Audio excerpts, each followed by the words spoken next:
What's up, you guys? This is Jake with PackMan Sports, giving you guys the top 5 needs heading into the offseason for the Green Bay Packers in 2021. Starting off with number 5 is offensive tackle.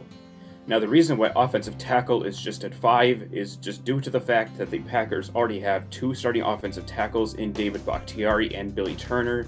The reason why this is a top 5 need is because we know that Rick Wagner was released yesterday, so that has created a little bit of a gap in there for a potential backup offensive tackle to be able to fill in there.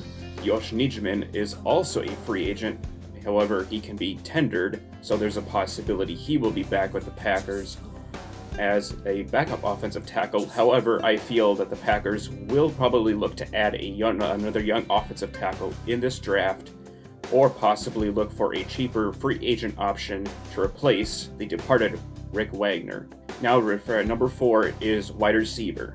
The reason why the receiver is down this low is because the Packers had the number 1 scoring offense. Alan Lazard and Malik Taylor are exclusive rights free agents.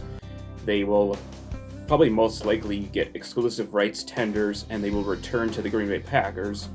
Also, another thing to keep in mind is that Devontae Adams, Marquez Valdes-Scantling, and Equanimeous St. Brown will be free agents after the 2021 season.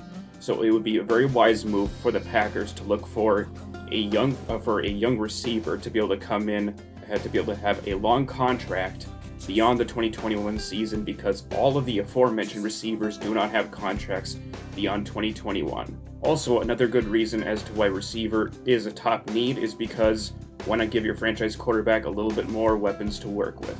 And at number 3, we have running back, because Aaron Jones and Jamal Williams are both free agents.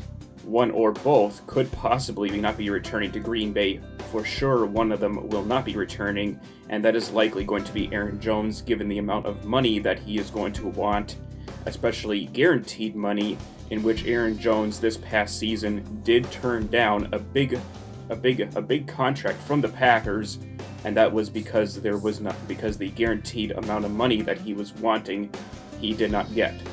So there's a really large possibility that Aaron Jones will be going to play elsewhere. Jamal Williams is the more likely of the 2 running backs to be able to return to Green Bay on a multi-year deal.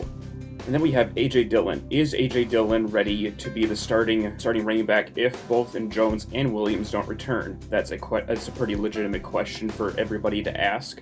Is A.J. Dillon ready to be that workhorse back? We have seen a little bit of A.J. for this past season. He has gotten some carries, and for one game, he looked like an absolutely fantastic, stellar running back. He was bulldozing through the Tennessee Titans defense, and there's definitely some reason to be excited for AJ, as he has shown some ability to be a very good running back in this league. However, it would not be a bad idea for the Green Bay Packers to look for a second option, or look for a complementary type of back to AJ, as he is a power type of back, whereas the Packers could go for an Aaron Jones type of elusive back that Aaron Jones is, and something that maybe that Jamal is not either. And then coming up at number 2, we have defensive end. The big reason is this because the Packers have 2 defensive ends that are coming up on contracts. Tyler Lancaster being a restricted free agent. Both Lancaster and Adams have been very underwhelming.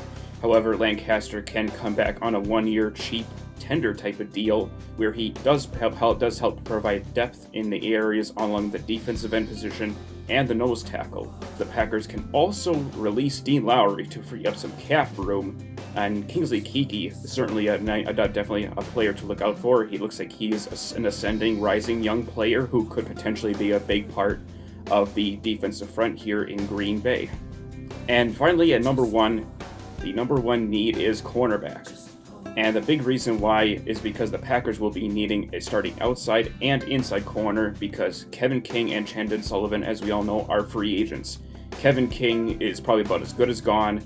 He will be looking for a pretty large deal due to the fact for his inabilities to stay healthy and inconsistent play. I believe pretty strongly that the Packers can find an upgrade over Kevin. Respectively, Chandon Sullivan, who is a restricted free agent, he can be signed for a 1-year tender. Give him a second shot to see what he can do at nickel, where he can improve. Chandon has had a little bit of an up and down 2020 campaign. He could get better with more time. Josh Jackson and Kador Holman are these two guys that you can rely upon to be able to replace Kevin and Chandon? Probably not. However, at least Josh and Kadar can at least be able to provide some depth. So let me know what you guys think in the comments. What are some other positions of need that could be in the top 5 for the discussion? And I'll catch you guys later for another video. Go Pack Go!